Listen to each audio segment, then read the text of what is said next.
in a new world where all the business basically happens globally and in cardhold or not present situations, basing your identity processes on traditional methods like documents and electoral roll data and all that kind of stuff is fairly inadequate because it's usually based on self-submitted data, so you don't actually know if the user submitting the data is that identity. And B, it's also it's not a very rich data source, and these social media sources have a lot more. They're much richer, and they can say a lot more about people, so that you can help your customers access the things that would be relevant for them on your site. So we call that insight.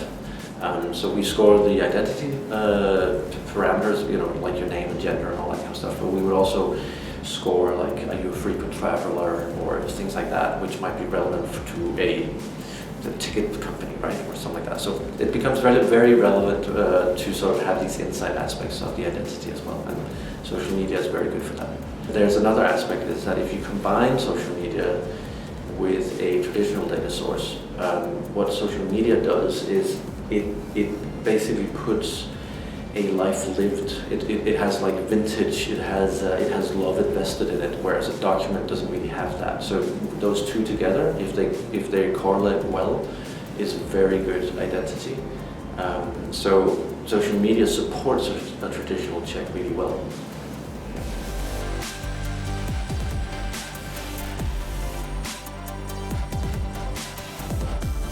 So we started out focusing quite specifically on peer-to-peer sites, like if you needed secretarial work, or if you needed your house clean, or if you needed a babysitter or whatever. So we would do stuff like that, and that's been sort of that's been a common thread throughout our history, that peer-to-peer sites are they need this a lot, because what they're really trying to do is replace what used to be face-to-face interactions. You would let me borrow or rent your house or whatever, and we would exchange keys. That's kind of being replaced by technology, and the trust that we would have looking at each other then also needs to be replaced.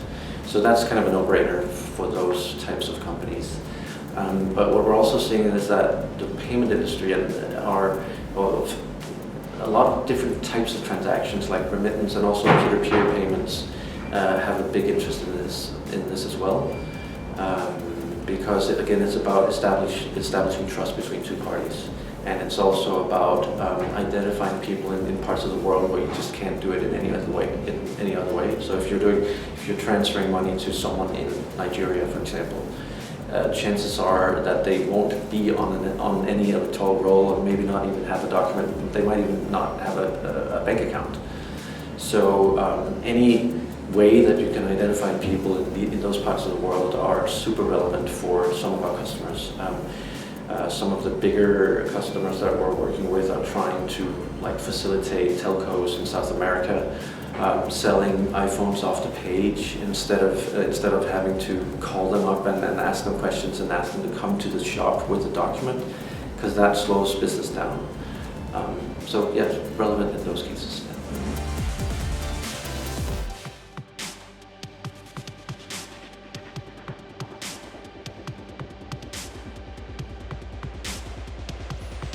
So the benefits of using social media is, again, as I said, it covers widely. It's everybody with an internet connection emits signals, and we can tap into those. So that's one advantage, the global coverage, and that you don't have to integrate with a new partner in each country. Another advantage is that you get these sort of additional insights, and you get both the insights on, are you a frequent traveler, as we talked about. You also get authentication built in. So a lot of identity solutions are just strictly identity. Does this person live on this address? Yeah, but who is the person using the computer is kind of missing in a lot of cases. And we have that kind of built in. It comes natural because you're using social media, and we can then ask you questions like, based on your activity here, which one of these 6 people is your friend, or things like that. So we can ask very relevant questions. The insights, and the coverage, and then also the sort of built-in authentication, and also I guess most importantly is that it's a very low friction process, whereas if you have to fill out forms and if you have to pull out documents and stuff like that, it takes a long time, it's quite annoying, where our process will take anywhere from like 5 to 20 seconds to get through. And although legislators do not yet recognize our solutions as compliant, a life lived on the internet in relationships with other people is a very, very good indicator of a real person.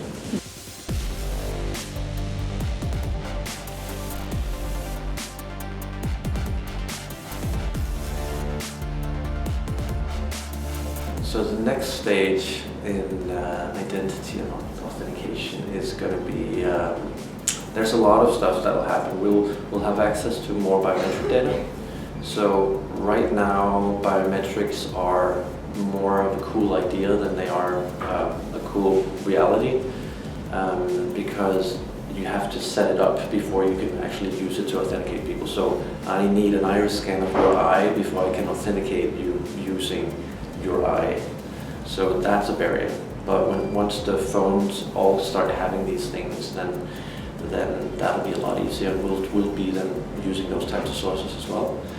And then hopefully along the way, we and others can sort of come together around creating protocols of how to exchange this type of information, so that not every company in the world tries to like hog user data, because that's quite problematic. And it would be great to have like some standards around how, just like an HTTP protocol, how do you exchange identity information without actually disclosing everything about the user all the time.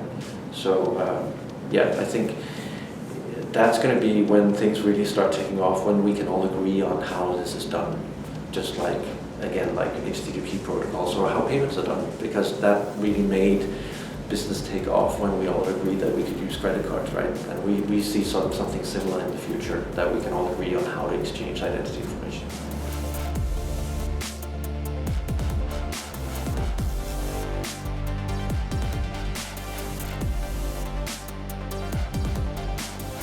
So the reason why we based ourselves in London was obviously because London is probably, and I think even people in San Francisco will say this, London is probably the FinTech capital of the world.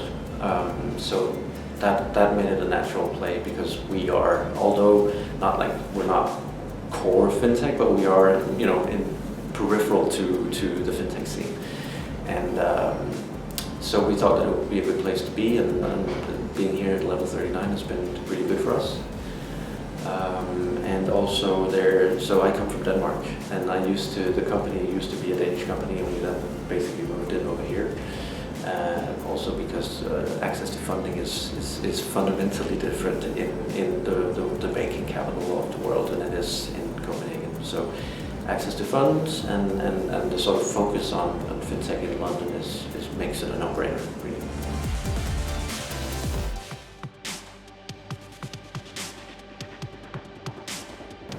So we're going to be taking in some funding, and we will be scaling up the team. We're going to be focusing on 2 different distribution models. Basically, one is going to be like an enterprise sales model, all the big clients, and Ian and I will be going after them sort of on a personal, with handshakes and drinks and all that kind of stuff. And but more importantly, I think, very different from what we're doing now, we want to create a complete off-the-shelf self-serve solution, so that all the small companies that wouldn't otherwise have access to technology like this can then use technologies like these. So they can have like a small peer-to-peer site can have Airbnb type technology to ensure safety for their users. And so we really want to do that, so that everybody has access to this stuff. In the same way that we went from, people would build their own CRM systems, 10, 15 years from now, in the past. And we think that something like identity is going to go the same way. It's just going to be an off-the-shelf product, and we want to be sort of in that game of providing that. So that's kind of the distribution model. So there'll be a marketing-driven sort of play, and then there will be a sales-driven play. And in terms of product, we will be focusing on taking in new sources from different, in different parts of the world, like Chinese sources, Russian data sources. They have social networks as well that are local to them, and then focusing a lot, building up a really good team of data scientists that can continuously sort of refine what we get, what kind of signal we get out of all that data.